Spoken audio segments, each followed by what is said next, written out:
Howell's lieutenant, all right? These are the founders of the Rastafari movement, all right?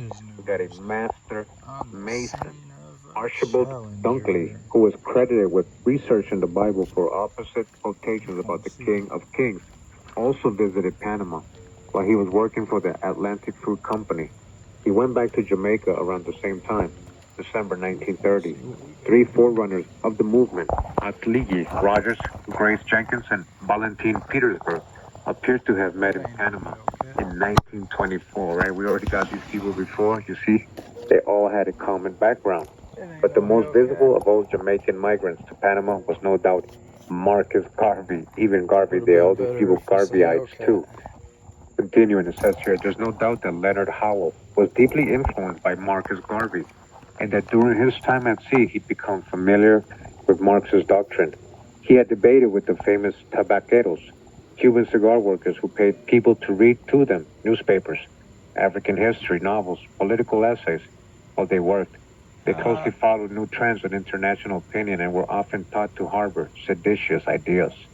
Unless the job was definitely marked colored on the board outside, there was no use applying, discovered Langston Hughes when confronted with the problem, and only one job in 1,000 would be marked as such. The only jobs available were those of porter, busboy, or janitor, but it is hard to see the proud Leonard Howell cleaning drawers or handling suitcases. His daughter, That's the scumbag right fucking there. Right there is the scumbag cocksucking lying motherfucker. Probably talking about me right now. On his application for U.S. citizenship. He also worked in Hoboken, New Jersey, and then in Astoria, where he was a small construction contractor with his own team of workers. All right. In 1929, Howell was back in Harlem. Sup, liar? Fucking liar. Scumbag motherfucker. Hopefully you come to court, you piece of shit. He ain't being nice, he's a fucking liar. Want to tell me I lied to his face? Fucking scumbag. What exactly was he doing that they disapproved of? Yeah, fuck that. Fucking scumbag. Particular police report of the day mentioned. You're a fucking piece of shit. Howell was indulgent, the garbage I said, and a number of nefarious practices. He was even accused of being an Obeahman. Alright, he was an Obeahman. Obeah is a black magic, the Jamaican counterpart of voodoo. Leonard Howell was not a sorcerer. His magic potions were probably what Rastas of today would call roots, vegetable tonics of rich nutritional value.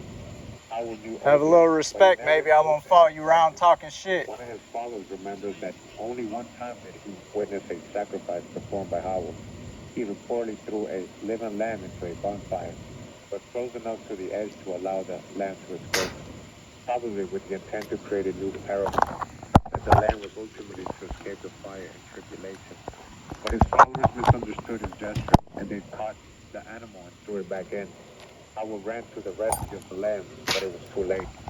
This explicit rejection of Obeah is a characteristic of the early Rasta movement, and it ought to be considered by modern sects, who sometimes endorse superstitious practices in the name of Rastafari.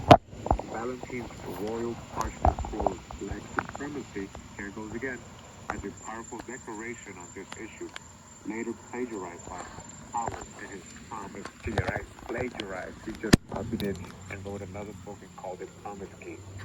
Howell was not an Obeahman, but he could have been a healer. Farmyards and traditional hospitals where sick and deranged people are brought to be healed by mystic men. Maybe he tried to adapt the concept of the barnyard to Harlem's cityscape. What else could he dispense in his tea room on 136th Street beside comforts to the disillusioned and lost? This here all the way to chapter 5, Lee Rogers, a forerunner of the Rasta movement. 1932 is the year of Leonard Howell's return to Jamaica, and his first circulation of Haile Selassie's portrait is technically the start of the Rasta movement, but it would be unjust to assign all the credit to Howell alone. He was not the only ex-Garveyite, ex-Garveyite to tackle the one question left unanswered by the UNIA, the question of religion. In his endorsement of modern practical thinking, Garvey reflected the religious needs of millions of his followers. In 1921, he realized that he had to take his stand on the That's subject. all I was He doing allowed George out here, Alexander trying to Maguire, see a the piece of UNIA shit. chaplain, to create a new and independent Christian denomination, the African Orthodox Church. But this new denomination failed to satisfy the emotional and cultural needs of newly empowered African Americans, many of whom no longer wanted to worship a version of Messianic Christ, who was tortured to death on a cross of Métis.